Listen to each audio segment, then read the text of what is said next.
ঢাকা বিশ্ববিদ্যালয়ের বঙ্গবন্ধু শেখ মুজিবুর রহমান হল ছাত্রলীগের সহসভাপতি জহিরুদ্দিন বাবরকে জুতার মালা পরিয়ে শাহবাগ থানায় সোপর্দ করেছেন শিক্ষার্থীরা।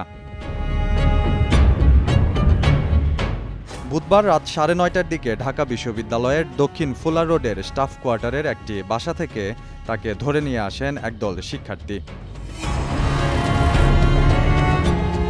বিশ্ববিদ্যালয়ের রেজিস্ট্রার ভবনের কর্মচারী অমিত সরকারের বাসায় লুকিয়েছিলেন এই বাবর। এমন খবর পেয়ে শিক্ষার্থীরা সে বাসায় গিয়ে তাকে খুঁজে পান। এ সময় ওই কর্মচারীকেও মারধর করা হয়।